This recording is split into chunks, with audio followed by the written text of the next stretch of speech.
The coaches that win, the coaches that are successful are those who lean into their conviction. But who are you? But we really need to understand who are you, because from that center, everything else is going to determine what you do, why you do, where you do, how you do. If everyone tomorrow woke up with amnesia, how would you introduce yourself to that person? Welcome to the Fuel Your Flow podcast. I am your host, Valerie Feghali, physical therapist turned software CEO and business coach for health and wellness coaches.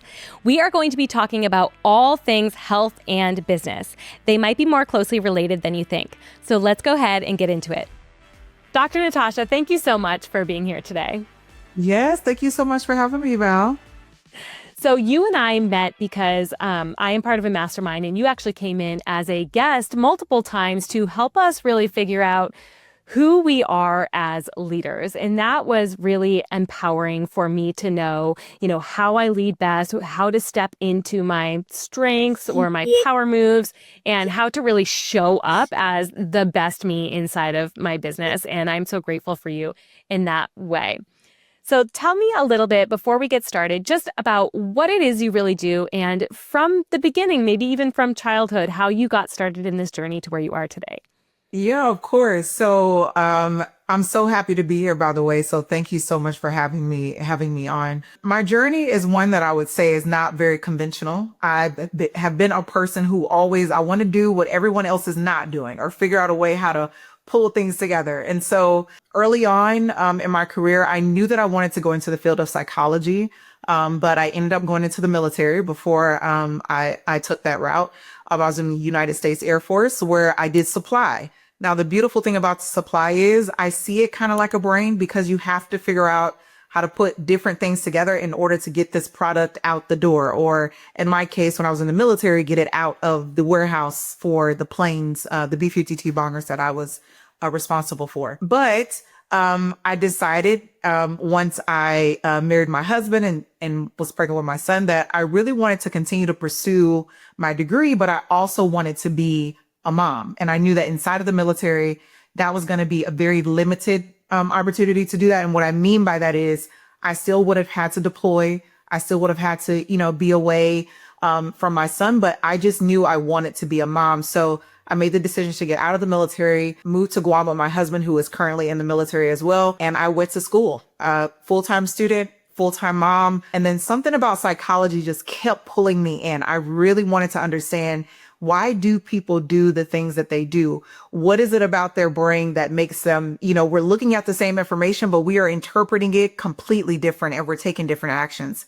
And so with that little spark, I decided that I wanted to get my master's in psychology, get my PhD. But there was a specific type of psychology that I was interested in, which is industrial organizational psychology. And that part of psychology, it uses, of course, the principles. You become a psychologist, and you use the principles of psychology, but you're really looking at the business. We spend about a third of our life at work, whether that's building a business or working at someone's business. We are constantly working. And so if that's going to be the piece that gets us the life that we want, the business that we want, the teams that we build, the impact that we want to have on not only ourselves, but society as a whole, on our country as a whole, on the world as a whole, that's where I really wanted to spend my time when it came to the discipline of psychology. So through industrial organizational psychology, pursuing that particular type of psychology, I just really started to dive more into how people make their transitions in work, outside of work, and specifically with the military community is what I did my entire dissertation on. And I was looking at, what are the things that inside of the military, and let me back up a little bit, inside of the military, a service member is decorated with, everything on their uniform. When that person walks into the room, you know exactly who they are. But when they leave out of the military, they walk in Walmart, who cares who you are, right? You're stripped of sort of those things who made you who you are. And I found it so interesting that as service members, we are able to operate with PTSD, high stress, even, just a lot of different things that we're dealing with internally. We're able to do really well inside of the military with that. But the moment we step outside of the military, the moment we hand over that active duty ID card, that uniform that tells everyone who we are, we start to struggle. Suicide rates go up, depression rates go up, homelessness rates go up in the military community when they make that transition. And so I was very curious about that. And what I found was, Val, is that it's not unique to the military. It's unique to those of us who work. If we spend a third of our life working and we start to tie our identity into our businesses, our ability to do an output, working for other businesses, when we start to do that, when it's time for us to evolve or make another transition, we really struggle. If we have to give up some of those things or change some of those things inside the business because our identities are so wrapped up into the things that we do. And so that is a long way of saying my expertise as an industrial organizational psychologist up until this point, my goal and my focus is really to look at the person who's running the business, who's leading the business, and help them to identify and understand who they are, and using my track record of being in the military, being a mom, being someone who's worked in corporate. I worked at one of the top global marketing agencies, using all of those skills that brings me to today and helping business leaders to really unpack that so that they can build a business, grow a business, even scale a business, whether that's internally or externally, to something that really supports the life that they want to live. So some of the work that you and I have done together recently that, goes off of that is that you asked me to literally strip away what I do for work, even my role as a mother, basically all of my roles, and figure out who I am from a core level, what I would want to be doing, how I get my energy essentially. And so I'd love for you to talk a little bit about how you tangibly do that with your clients, because I remember when I first got this assignment and we were first meeting as a group, and I just sat there quietly the whole time and I'm listening to other people kind of unpack it. And I'm like, I am a blank slate. I just felt like I did not have any idea even where to start when I took away all of those things that I feel like kind of are my identity or are tied to me right now. And you helped me dig deeper and figure out yes, those things are important to you, but this is who you are. This is what you would be doing. This is how to find alignment. And so can you help me or help our audience determine a good place to start with that? Let me give the context of why I think that that's so important and why I have arrived as when I'm working with a client, if I cannot help them figure that part out, it will literally change the trajectory of the engagement. And here's why. During my 5 years in corporate as a vice president at the global marketing agency I was telling you about, what I found is that when a lot of clients, and I'm talking about, you're talking about Pepsi, you're talking about Michael's, you're talking about some really big brands, even LinkedIn, that were coming to us for specific marketing help, right? I need a marketing strategy. I need a branding strategy. How should we approach social now? We're in the digital age. We're in the social age. What does that look like? The algorithms are changing. They really wanted to talk about those tactical things. What do we do? So even large brands are asking these types of questions, right? But what I realized was, and this was in the, when we were doing in the mastermind session, was Simon Sinek, I think, has done an amazing job of start with why, right? And we do start with why, but I think the part that is missing, not just for those bigger brands, but also for my executive clients that I was working with while in corporate but who are you? We can start with why, but we really need to understand who are you, because from that center, everything else is going to determine what you do, why you do, where you do, how you do. That question that I ask, which is who are you, aside from the roles, the titles, even like you said, mom, business owner, community builder, whatever you want to call it. The reason why that question is so important is because even some of the largest brands that are making decisions that impact our lives on a day-to-day basis needed to answer the question about who they were, because that's what's going to drive their values. And so when we dwindle that down to the individuals that work within these brands, even your own brand or the audience's brand, when we dwindle it down to you, where every single decision that is going to change the trajectory of this business, who are you? When we can answer that question, when we can get an understanding of what that is, it changes up how we approach the type of work that we're doing. how we approach the type of teams that we're building, how we approach the type of products that we are serving to our customers, and honestly, the type of customers that we're even attracting. And I think when we do it for so long without knowing who we are, we go 5, 10, 15, 20 years not knowing who we are. We then wake up one day, is this business really fulfilling me? Is it really is it really supporting or helping me build a life that I know it is that I want to build? And then before we know it, we might even be resenting it, right? We might even be just frustrated about, should I change this up? Should I eliminate it all? Should I throw it away? Should I scale it? We find ourselves starting to do more when we don't just sit and just get an understanding of who am I? And so let me go back to the very specific question that you're asking, which is how do you do that? And I really do think it's as simple as, if I were to take away everything that identifies you externally, if I were to take all those things away, if I were to strip you of all the titles, just like the service members, if I strip you of all your medal of honors, your accolades, if I stripped you of all of those things, what do we have left? There's no more wife. There's no more, business owner. There's no more mom. There's no more daughter. There's no more community builder. None of those things exist anymore. Who are you? And one way or one thing that you can start with which is the question that you and I got to, which is, if everyone tomorrow woke up with amnesia, how would you introduce yourself to that person? So I'll stop there because I don't want to ramble, but that's what I would say is where you can start with that. And one of the questions you asked me too is, what would you be doing? Like, if you could, it's just basically start all over again. Like, so sad to say, but like, no family, no business, no nothing. What would you do today? Because it gives you joy, right? Because it brings, it fills your cup essentially.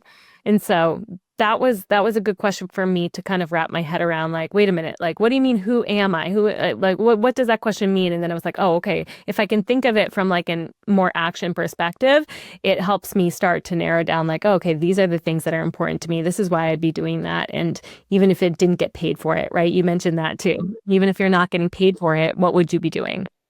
I think those are the two starting questions, because a lot of us think more logically, right? We think more objective.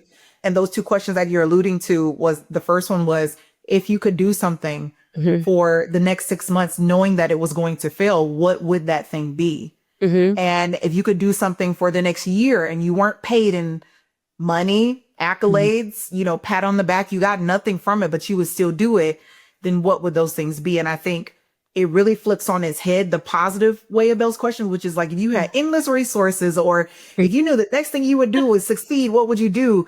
I really think it humbles us. Why do we do the things that we do? And who are we when we are doing those things? Like, what is the thing that when you do it, you just feel like this must be heaven.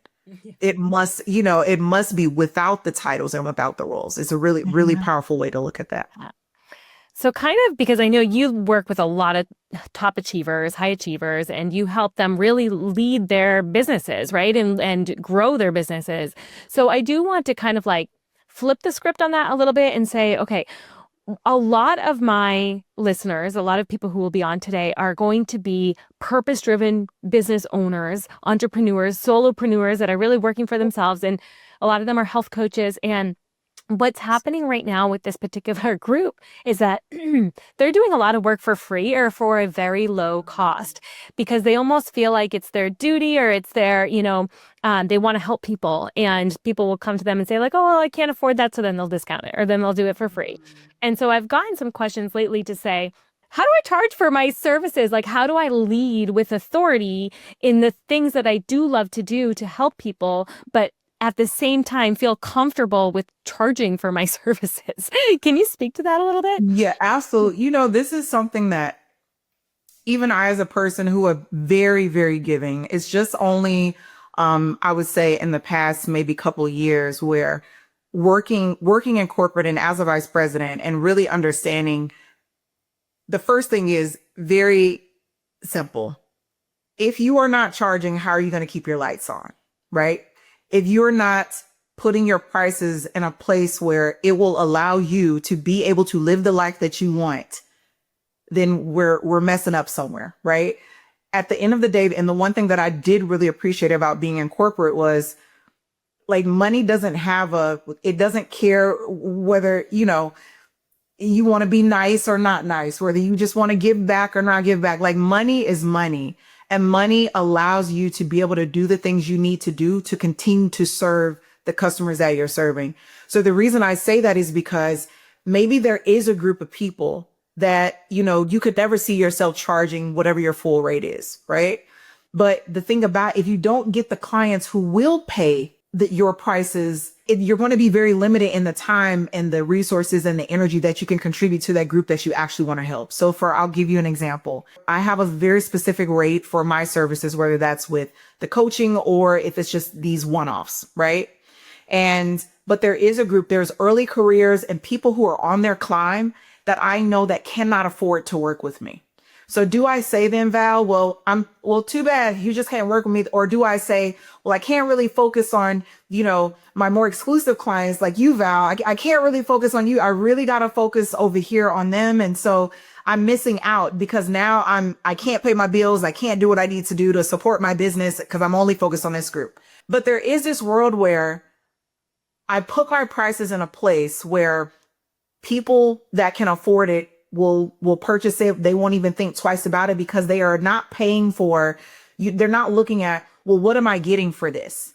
The people who are actually going to pay my prices are looking at, what is the transformation I'm going to get when I come into contact with you? The more of those types of mindsets that I can get, the more I can use those resources to help the group, that, I actually want to help. So that's one way of looking at it. The other thing that I will say is there may be something that you're thinking or believing about yourself that's not congruent with the skill set and capabilities that you have. And that's where we get imposter syndrome. I will forever and always say and die on the hill that I personally don't ascribe to imposter syndrome. I think I don't know who made up the word. I don't really like it. But if we just strip it back, it truly is my confidence has not caught up with my skill set. So I've been doing this for 5, 10, 15 years, but I'm still unwilling. The prices that I was charging 5, 10, 15 years ago, I'm still charging those prices now, or I'm still doing these steep discounts because I just want to help them out, Val. But what it is, I'm doing them a disservice because they're not really respecting the work that I'm getting. They're not really valuing what it is that I'm passing over to them. And who I want to work with is those that are going to take what I'm saying as a coach and actually go and get a transformation. Those are going to be my biggest testimonials. If you come into contact with me, you can't get a transformation. Either I'm not doing my job or you're not willing to do the work. And what I have found is, regardless of what people may think, what I have found is those who don't want to make the investment into what I know, the transformation that I can get them, oftentimes are not going to be your biggest and best testimonials because it's just it's just kind of like something that maybe they can do. I mean, she gave me like 50% discount, so who cares? This is very passive way of looking at your services. But if you want them to respect what it is that you give as a coach, if you want them to value the transformation that they are going to absolutely get with you, you have to price yourself accordingly. And again, the more you do that, the more you can actually help those people who might come along where you say, I really want to help this person. But if you keep doing that, you might water down the value that you're actually bringing. 100%. And you read my mind on the imposter syndrome because that's kind of where I was thinking too about wanting to ask you, because I had an email from someone who was saying to me that, she's dealing with her own health struggles. And so she feels a little bit of this imposter syndrome of helping people with their health struggles in that same arena. And, what I told her was, you don't have to be this perfect model of health to help somebody else with their health. You need to know 10% more than them. You need to be on the journey. You can't be neglecting yourself, but you need to be on the journey, on the path. But you don't need to be this picture perfect thing just to get somebody else a transformation. And so I think that too can get in the way in business too. I mean, I will openly admit that there are seasons where I'm like, oh my God, I don't know what I'm doing, right? And we start a new initiative and I'm like, I've never done this before. And so for a podcast, for example, we started this podcast recently and I'm figuring it out as we go along. And so I think that, like you said, people get so stuck in their head that they've never done it before, that they're not the best at it. Maybe they can't help other people through it. But a lot of times when you are in those more beginning stages, I don't want to say a total beginner, but when you're not too far off from where your customer is, you have a very good memory, a lot of empathy, a lot of understanding of where that person is in their life. And sometimes you can actually be a better coach than somebody who's 10, 20 steps ahead and has kind of forgotten what that feels like. Would you agree You with know, that? oh, 100. What you are hitting on, which is what makes me passionate about coaching. I think the world, the industry of coaching is anybody can be a coach now. I want to tell you exactly. So for your audience who's listening, the coaches that win, the coaches that are successful are those who lean into their conviction. And what I mean by that is they are taking their lived experience. They have gone through something. And to your point, Val, they are able to talk about it in a way that somebody who's just being a motivational speaker and decided to become a life coach does. Okay.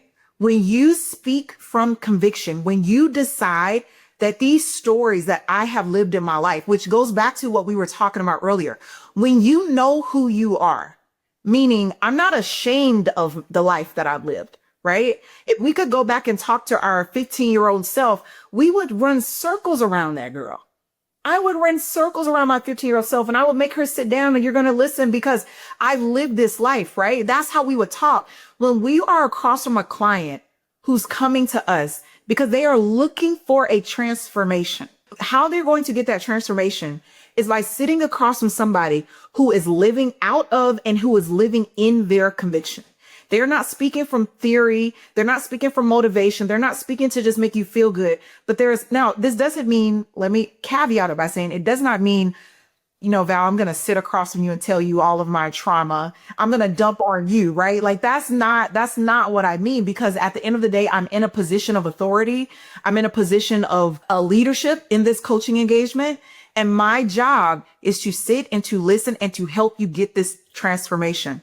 But the coaches that I know that are successful, which is why I can say, Val, you are successful. I'm successful in doing this coaching, in our coaching space, is because we are not afraid to speak from conviction. I have a story, and how do I use that story? Because I just heard some things that, maybe I was stuck in a particular place with my health as your particular one of your coaches, or maybe I was able to get over a particular hump and, it might have taken me a year. But those types of things that we lean into, we're able to help that person because we have walked that life. It is very hard if you have not walked the life. If you do not have a place of understanding, it is very hard to sit and try to help somebody through those things because so many people are turning to coaching. We're not coming from a place of scarcity anymore. We can come from a place of abundance and say, you know what? I have not walked through that in particular. And I'm hearing some needs that you have. I can probably get you, to this, but I really think you need to go talk to Val, who is more of an expert in this space based on what it is that you're sharing with me. We have to be willing to understand who we are, to walk out who we are confidently and be able to really shed ourselves of imposter syndrome, shed ourselves of all the doubts that we have, because our clients are going to sniff that out, and that's going to make them kind of shrink back and maybe not bring their full selves to that coaching engagement, the thing that we need them to do in order to get them to that transformation. So I think you are spot on with that piece. Yeah.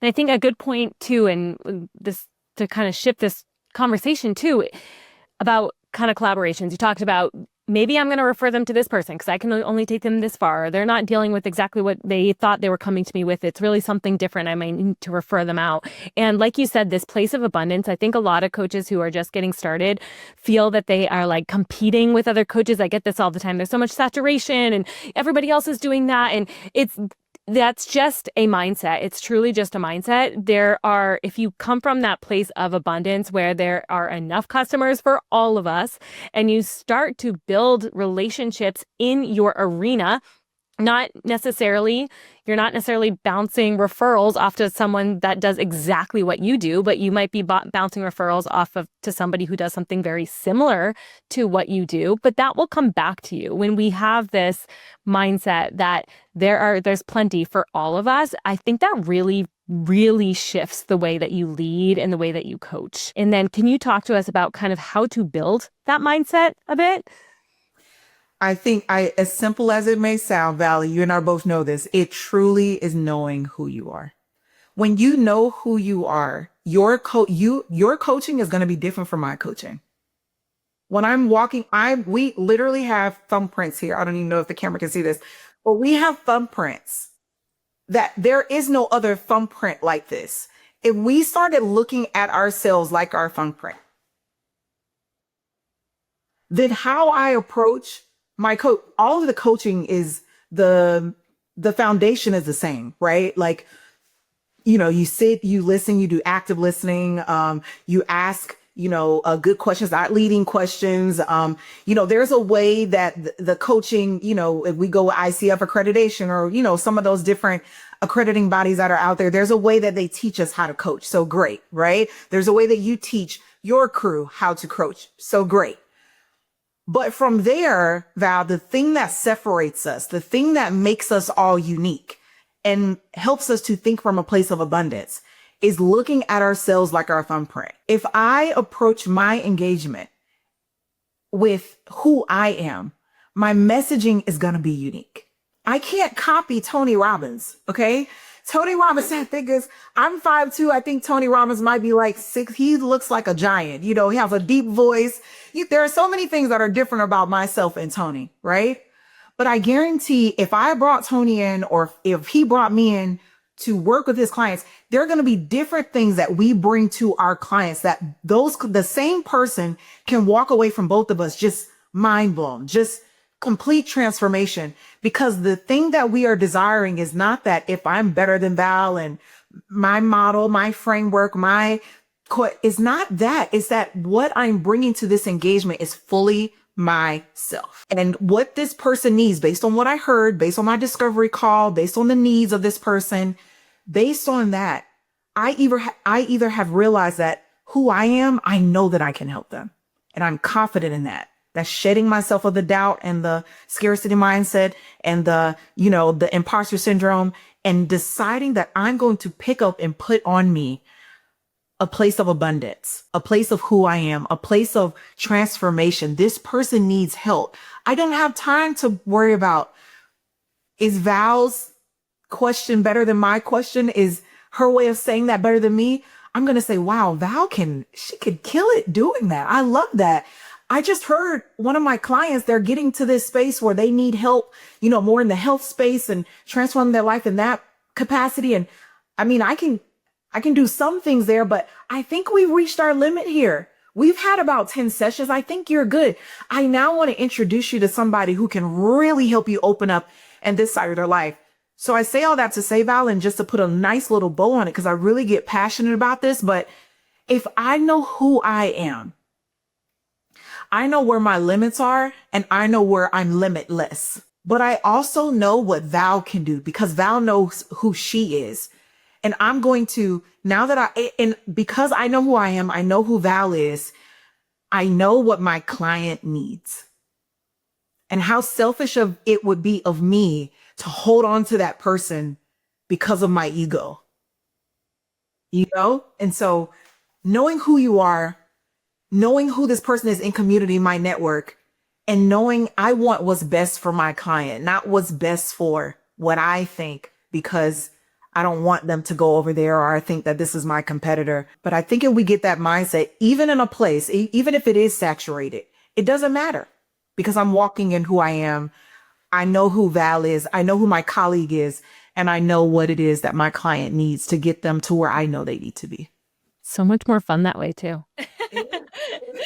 So when you see that coaches or business owners are starting to work outside of their alignment, when they're pushing in a direction that isn't fit for who they are, what are some common symptoms, for lack of better terms, that you'll see?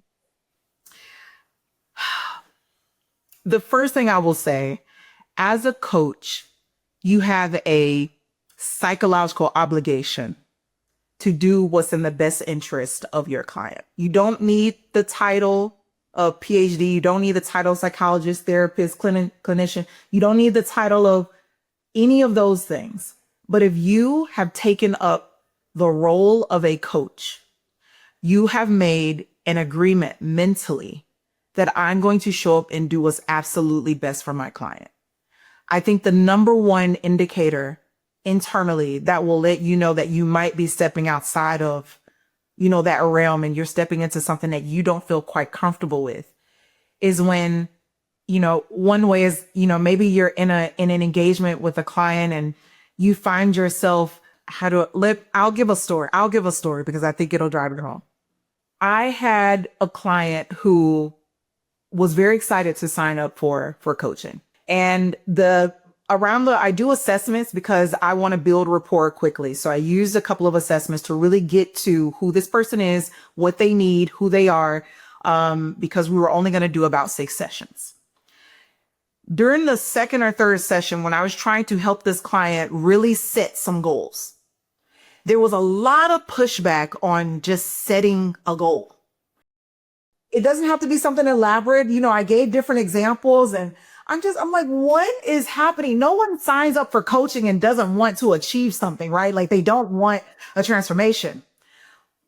I continue to listen to myself, like, this is some odd pushback, but let me just keep going. So by the 4th or 5th session, I knew I should have called it off the 3rd session, because the truth is, and Val, I don't know, you and I have never talked about this, and we didn't pre-talk about this, but I'm of the belief, the school of thought, that everyone is not coachable. And what I mean by that is not that they can't be coached, but what I'm saying is that they will get into a session and they will just push and push and push.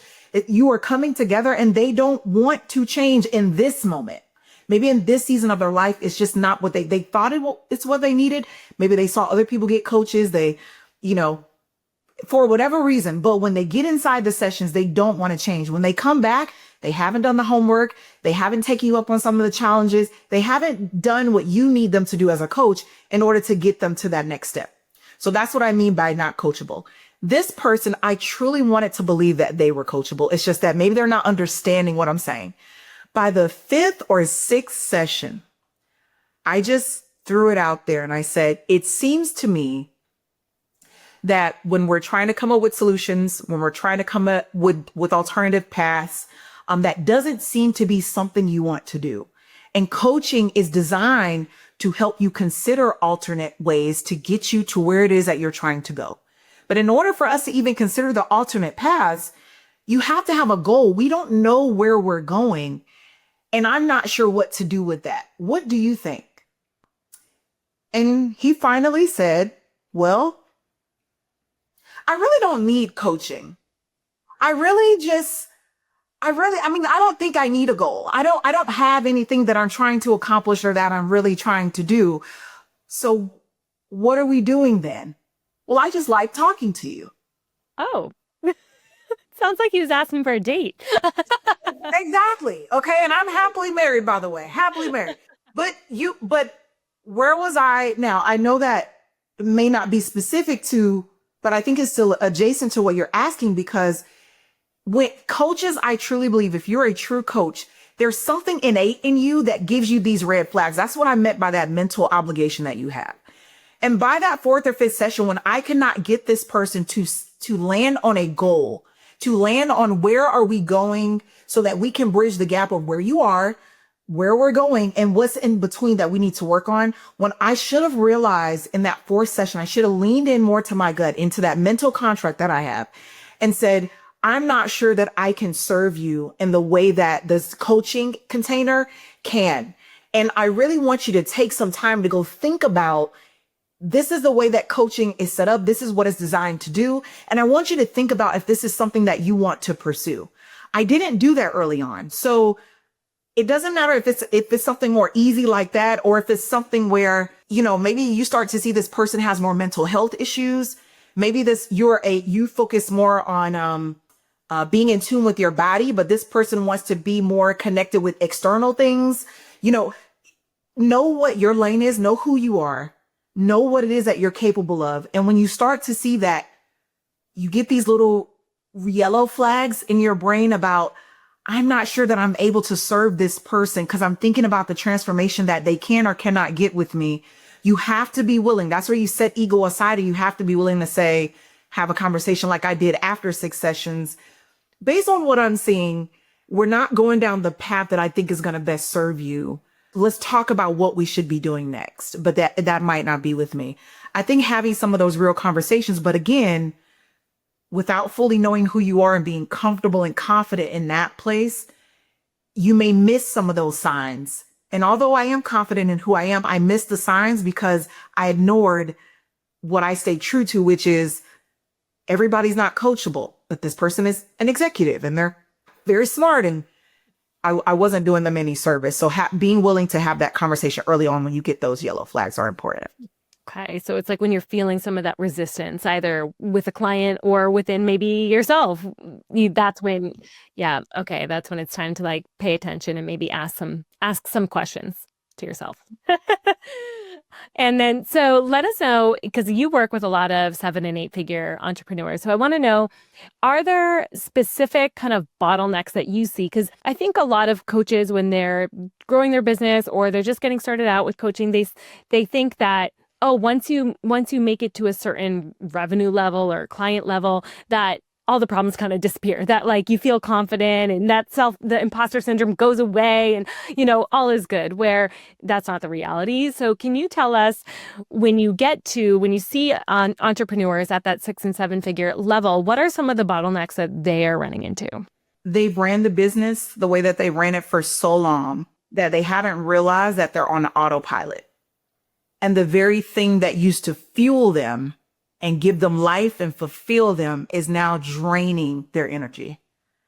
And there's this resentment that's built up that they don't realize. They're not calling it resentment, but it comes out in things like, I just need a brand new team, or we just need to go pursue a completely different product, or maybe I should just start another business, right?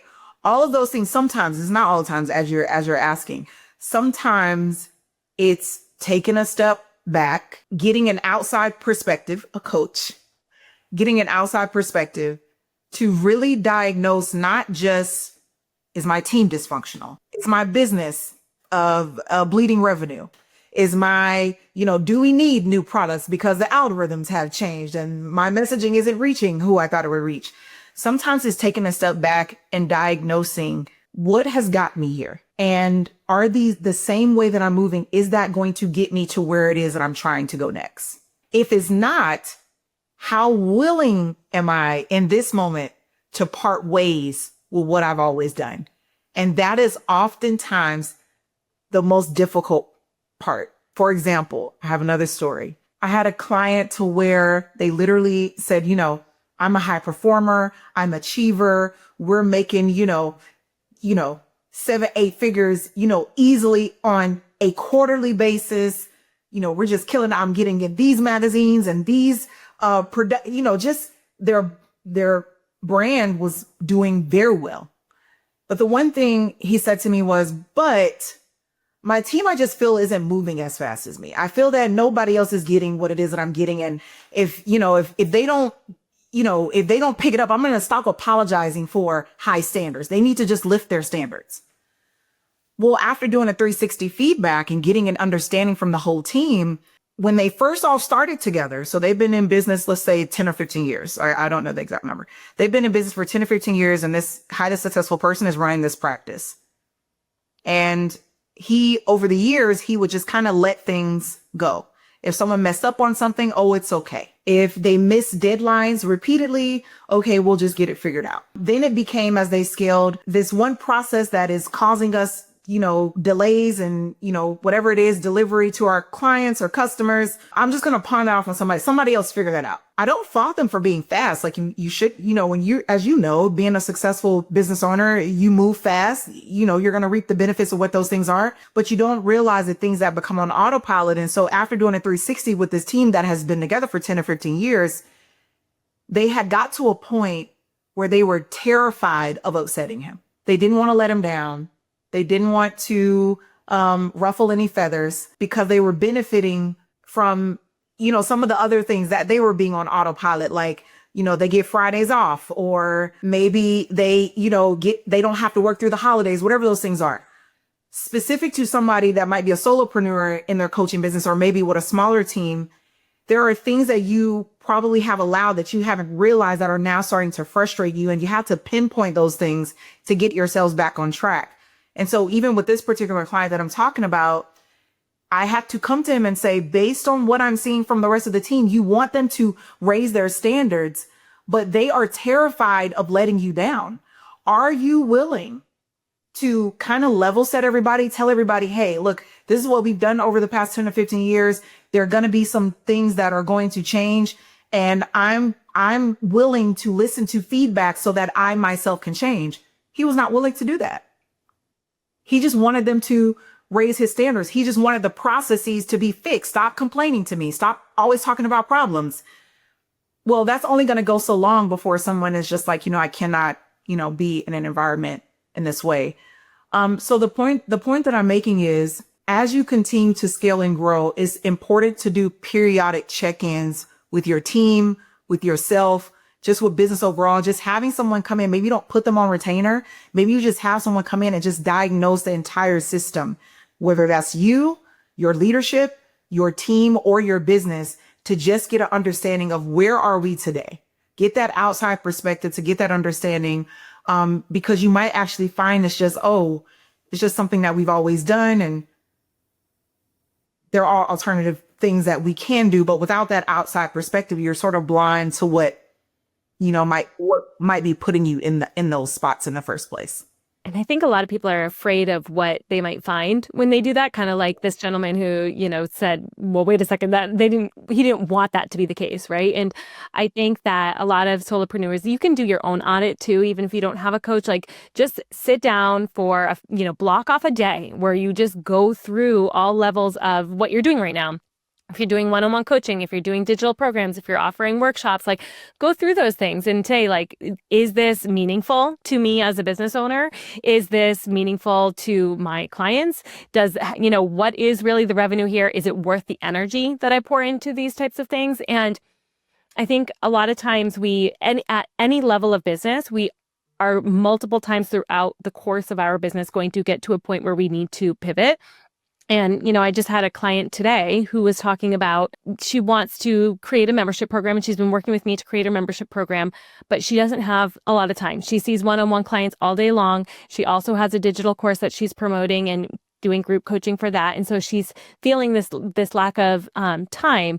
And sometimes we have to step back and say, okay, well, if you're not enjoying the one-on-one anymore, or you're not going to be the best coach if you don't love what it is that you're doing. So sometimes we change, our business changes, the way we coach change, and we have to pivot, sunset products, close things down, maybe take a revenue hit for a short period of time in order to get back on track, doing the things that really light us up and fuel us and bring us a life that we desire. So I think that point of kind of, I bring that up because you were talking about how he was doing things in a way for so long, and it was time for that pivot, essentially. Right. And so, exactly. Yeah, not being afraid to do that. And yeah, it is scary. It is scary taking a profit hit. It's scary trying something new, but this is our life. Like you said in the very beginning, we spend, a third of our time, did you say, working? A third of our life, yes. Yep, a third of our life working. And so we have to remember that this is what we are doing every day for the next X amount of years. And so if you're not loving it, like, there's got to be a change, a pivot.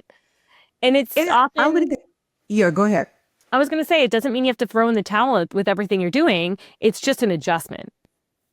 I love the adjustment. It's asking, like you said, like doing that self-audit. Why am I not enjoying this? What is it about it? Is there, what would, if I could, even doing envisioning exercises, which many of your coaches probably do with their clients, but it's like, pull out your vision board, just go and dream, go get inspired. What would this need to look like for you to enjoy it? Might even be some of those questions, because again, I truly think it goes back to when you know who you are, when you are fully embodying that, when you can answer the question, who am I? Then the way that the current model of this coaching program is set up, or how you're even delivering the service, or the type of, it might even be the type of clients that you're bringing in. Maybe you outgrown them, but taking that time to do some of those self-assessments, I think is some of the most powerful work that you can do. And I say this all the time. I really need to coin it at some point, but you have self-awareness and you have self-intelligence. All of us are so self-aware. We have all the information, knowledge, skills, abilities in front of us. We know what got us here. We know all of these different things. But are we self-intelligent? Meaning, I'm able to take all this information, do that self-awareness exercise of understanding who I am, what I like, what I don't like. And are we able to take that information and actually create something new from that? And actually activate in a different direction with this new awareness that I had. Sometimes we sit in the comfortability of just being aware, but not taking the next step to what you're talking about, Val, which is, okay, let me activate this. Let me use the intel and let me actually activate this. Go and test and try. I might fail. I might mess up. It might not be exactly what I wanted, but the desire, the willingness, and the bravery to go that route, to go from awareness to the intelligence piece and activate, I think is one of the most powerful things you can do, especially in an industry where people are constantly coming to you to help them with their problems, fix their emotions, fix what's going on in their lives. And you're constantly trying to help them get in a different direction. Those things can be taxing. And so even assessing your own self, your own psyche, your own mental, so that you can be sure you're not also adopting the thoughts and ideas of other people, is also another powerful thing that the audience could do as well. Yes. And I think that's a beautiful place to stop. Thank you so much. Dr. NaTasha, how can somebody get started with you? Where can they go to find you and to start working with you? Yes. So stan.store / Dr. NaTasha. If you want to go, I have some free guides on there.